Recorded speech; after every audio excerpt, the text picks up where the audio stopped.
अभी तक हमने देखा कि हम कैसे फर्मली जॉइंटेड कंपोजिट बीम की एनालिसिस करेंगे। आज हम देखते हैं कि non firmly jointed composite beam की एनालिसिस कैसे होगी। ऐसी बीम जिनमें मटेरियल जो है अलग अलग वो फर्मली जॉइंटेड नहीं है, बल्कि एक के ऊपर एक बस ऐसे रख दिया हुआ है। तो देखते हैं क्वेश्चन कैसा है। देखिए लिखा है 2 rectangular plates, 1 brass and 1 steel, each 40 mm wide and 10 mm deep, are placed together to form a beam 40 mm into 20 mm, which is simply supported over a span of 1 meter. The brass plate being on the top of a steel plate, determine maximum load which can be applied at center of beam if plates are, पहला इसमें condition है put over each other और दूसरा है firmly secured over each other।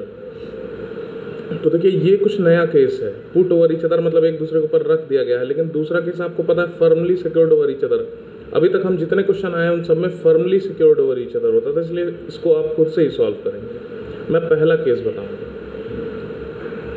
देखिए दिया है maximum allowable stress in steel इतना है, ब्रास में मैक्सिमम अलाउेबल स्ट्रेस है 75 न्यूटन पर mm स्क्वायर। फिर है ES की वैल्यू दी हुई है, यंग्स मॉडुलस ऑफ स्टील, और यंग्स मॉडुलस ऑफ ब्रास की वैल्यू दी हुई है। आइए पहला केस देखते हैं, plates put over each other. इस केस में प्लेट्स जो है वो एक दूसरे के ऊपर ऐसे ही रख दी हुई हैं, उनमें कोई बॉन्ड नहीं है, ठीक है। अगर बॉन्ड नहीं है तो लोड लगाने पे दोनों प्लेटें किसी कॉमन न्यूट्रल एक्सिस के अबाउट नहीं बेंड करेंगी, वो दोनों अपने अपने न्यूट्रल एक्सिस के अबाउट बेंड करेंगी, और जो इनका मोमेंट ऑफ रेजिस्टेंस आएगा कॉमन, मतलब इन दोनों प्लेट का मिला के, है ना, या फिर कह लीजिए कि इस कंपोजिशन का जो मोमेंट ऑफ रेजिस्टेंस आएगा वो ऐसा आएगा कि दोनों का मोमेंट ऑफ रेजिस्टेंस अलग अलग इंडिविजुअल मिला के ऐड कर देंगे, तो कॉमन जो दोनों का मिला के आएगा वो अलग अलग को जोड़ के आएगा एक तरह से, ठीक है। अब देखिए इसमें एक कॉमन चीज़ हो जाती है, मान लिया इसको आप बेंड करते हैं, ठीक है, मतलब इस प्लेट के अरेंजमेंट को आप बेंड करेंगे तो देखिए जंक्शन पे जो रेडियस ऑफ कर्वेचर बनेगा, है ना, मतलब अगर आपने बेंड किया, मान लिया सैग करा दिया ऐसे, देखिएगा मान लिया इसको ऐसे सैग करा दिया है, ऊपर दूसरा मटेरियल है नीचे दूसरा मटेरियल है, ठीक है, ध्यान दीजिएगा, ऊपर दूसरा मटेरियल नीचे दूसरा मटेरियल।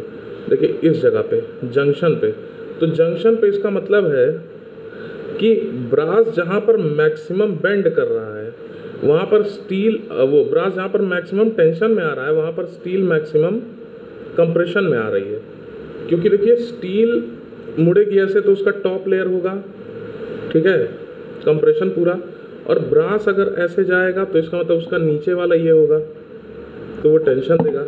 तो ब्रास का जो मैक्सिमम टेंशन वाला पॉइंट है वहाँ का रेडियस ऑफ कर्वेचर, और यहाँ स्टील का जो मैक्सिमम कंप्रेशन वाला पॉइंट है उसका रेडियस ऑफ कर्वेचर, वो दोनों सेम रहेंगे, ठीक है। तो देखिए इसलिए है RB = RS एट जॉइंट, हर जगह नहीं, केवल एट जॉइंट, और moment of resistance = moment of resistance of brass plus moment of resistance of steel, ठीक है।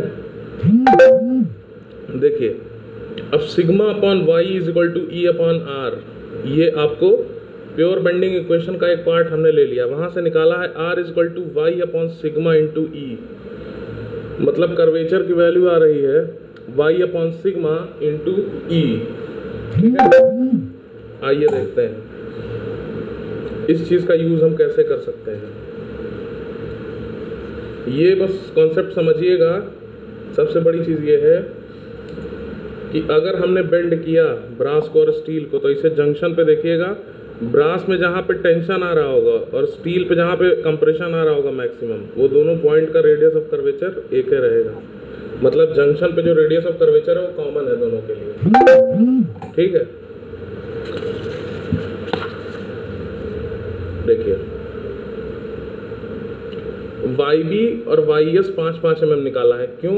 क्योंकि देखिए मैंने आपको पहले ही बताया था कि अगर हम ये फर्मली जॉइंटेड नहीं है तो अपने अपने न्यूट्रल एक्सिस के अबाउट बेंड करेंगी, तो इनका अपना न्यूट्रल एक्सिस डेप्थ बाई 2 पे आएगा, D/2 पे, तो इनका भी 5 हो जाएगा, इनका भी 5 हो जाएगा, ठीक है।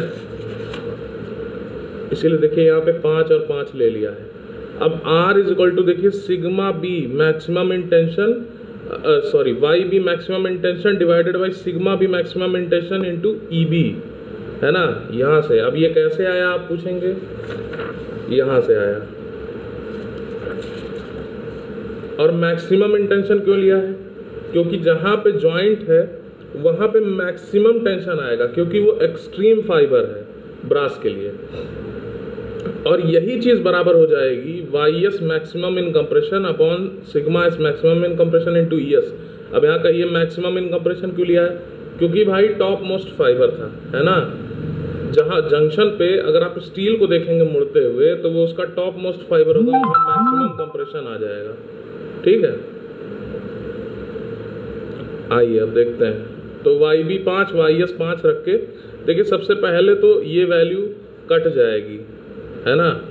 जो वाई एस की वैल्यू है वो तो कट जाएगी, इन दोनों को अब इक्वेट कर देंगे, क्योंकि ये बराबर आर बराबर दोनों ही हो रहा है, तो इन दोनों को आपस में इक्वेट कर दिए और उससे हमें मिला sigma S max upon sigma B max बराबर E S upon E B बराबर 2.5, ठीक है। इन दोनों को इक्वेट अगर आप कर देंगे तो आपको ये मिल जाएगा, है ना। फिर allowable stress in steel is 112.5 MPa, ठीक। अब देखिए हमको पहले से ही पता है कि स्टील में अलाउेबल स्ट्रेस दे दिया 112.5 MPa। तो अब करस्पॉन्डिंग अगर आपको निकालना है कि ब्रास में क्या स्ट्रेस आएगा, ठीक है, चूंकि हमको ये भी तो देखना है ना कि ये इक्वेशन में वैल्यू रखने पे कंपैटिबल आना चाहिए, क्योंकि हमें मैक्सिमम पता है ब्रास का भी। ऐसा ना हो कि इस अकॉर्डिंग जो वैल्यू आए सिग्मा बी मैक्स की, मतलब ब्रास में मैक्सिमम स्ट्रेस की, जो गिवन वैल्यू है उससे एक्सीड ना कर जाए। तो हम चेक कर लेते हैं। तो क्या किया, सिग्मा एस बटा 2.5 कर दिया, मतलब इतना बटा 2.5, तो आ गया 45 MPa, जो कि 75 MPa जो गिवन वैल्यू है उससे कम है, इसलिए ओके है, ठीक है। हमको इसमें भी फिट करना है स्ट्रेस की वैल्यू, इसमें फिट होगी जो आएगी वो गिवन वैल्यू से कम होनी चाहिए, ज़्यादा नहीं होनी चाहिए। अगर ज़्यादा जा रही है तो फिर हम क्या करते, सिग्मा एस की वैल्यू करस्पॉन्डिंग टू दिस निकाल लेते। अगर ये 45 से 75 से ज़्यादा आ जाता है यहाँ वैल्यू, तो हम क्या करते कि उसके बाद तब इसको निकालते हैं हम, इस चीज़ को नहीं, इसको निकालते, फिर इसकी मैक्सिमम वैल्यू लेते हैं और उसके करस्पॉन्डिंग स्टील में कितना आएगा वो ले लेते हैं हम, ठीक है। फिर 75 और जो वैल्यू यहाँ पे आती वो ले लेते हैं हम। लेकिन इस केस में चूंकि ये कम आ गया इसलिए हमने ओके कर दिया है। Maximum stress in steel will be 112.5 MPa and brass will be 45 MPa। अब टोटल मोमेंट ऑफ रेजिस्टेंस निकालना है। तो मोमेंट ऑफ रेजिस्टेंस का फॉर्मूला आप जानते हैं कि सिग्मा इंटू जेड होता है, ठीक है। अब देखिए सिग्मा तो आपको पता चल गया दोनों में, जेड कैसे निकलेगा, आई अपॉन वाई। तो रेक्टेंगुलर सेक्शन के लिए BD क्यूब बाई 12 होता है और BD क्यूब बाई 12 हो गया आई, और रेक्टेंगुलर सेक्शन के लिए अगर आप देखेंगे कि y की वैल्यू है ना, मतलब सेंट्रॉइड कहाँ पे आएगा तो D/2 पे आता है, तो वहाँ से जो y की वैल्यू आ जाएगी, मतलब एक्सट्रीम कंप्रेशन फाइबर और एक्सट्रीम टेंशन की डिस्टेंस जो है वो कितनी आएगी, D/2 आ जाएगी।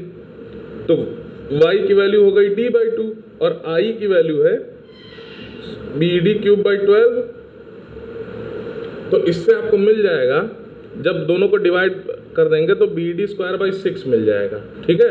और वही दोनों जगह हम रख देंगे, BD square by 6 BD square by 6, और वैल्यू भी सेम है दोनों की डायमेंशन, और बस यहाँ पे चेंज सिग्मा बी मैक्स और सिग्मा एस मैक्स का चेंज है, ठीक है। वो हमने रखा है, इवेल्युएट कर दिया, ये इसका मोमेंट ऑफ रेजिस्टेंस है। अब देखिए एक चीज़ पूछा हुआ था सवाल में कि वह कौन सा मैक्सिमम सेंट्रल लोड है जो हम इस बीम पे लगा सकते हैं। मैक्सिमम सेंट्रल लोड का मतलब है कि एक कौन सा वो पॉइंट लोड है और उसकी क्या मैक्सिमम इंटेंसिटी है जो हम इस बीम पे लगा सकते हैं कि ये बीम सुरक्षित रहे, ठीक है। तो देखिए किसी भी बीम पे अगर पॉइंट लोड लगा हुआ है, ठीक है, किसी भी बीम पे अगर सिंपली सपोर्टेड जो है और पॉइंट लोड लगा हुआ है, तो मैक्सिमम बेंडिंग मोमेंट की वैल्यू आती है WL/4। जैसे कि एक केस जो हमने देखा था जिसपे सिंपली सपोर्टेड बीम पे UDL लगा था, उसमें मैक्सिमम बेंडिंग मोमेंट की वैल्यू आती है WL²/8। इस केस में जब सिंपली सपोर्टेड बीम पे सेंट्रल पॉइंट लोड लगा हुआ है, ठीक है, तो उस केस में मैक्सिमम बेंडिंग मोमेंट आता है WL/4। तो देखिए लिखा है हमने M max is equal to WL/4। अब देखिए एम मैक्स बराबर हम क्या रखेंगे, यहाँ पे हमारा जो मैक्सिमम बेंडिंग मोमेंट है वो हमारा मोमेंट ऑफ रेजिस्टेंस ही होगा, ठीक है, ये मोमेंट ऑफ रेजिस्टेंस, यही हमारा मैक्सिमम बेंडिंग मोमेंट रख के हम इस W की वैल्यू निकाल लेंगे। तो क्या करेंगे, इस मोमेंट को हम यहाँ पे रखें बराबर W, ये इंटेंसिटी हो गई लोड, मतलब लोड की वैल्यू हो गई, और इंटू L किया है, L मतलब length of beam divided by 4, तो W इंटू 1000 डिवाइड बाई 4 और इसके बराबर रख दिया है भाई, क्योंकि मैक्सिमम क्या हमको रजिस्ट करना है, यही वैल्यू तो रजिस्ट करनी है, ठीक है। तो ये वैल्यू रजिस्ट कर रहा है तो यहाँ पे रख देंगे उसको, क्योंकि यही मैक्सिमम इस पे आ रहा है, तो ये मैक्सिमम आ रहा है तो यहाँ डाल दिया, उसको वैल्यू रखा सारा का सारा, W बराबर 420 न्यूटन, यही मैक्सिमम लोड है जो कि सेंटर पे अप्लाई हो सकता है, ठीक है। बस ये आज का सवाल था, और दूसरा भाग जो इसका है उसको आप स्वयं करके देखिए, ठीक है। धन्यवाद।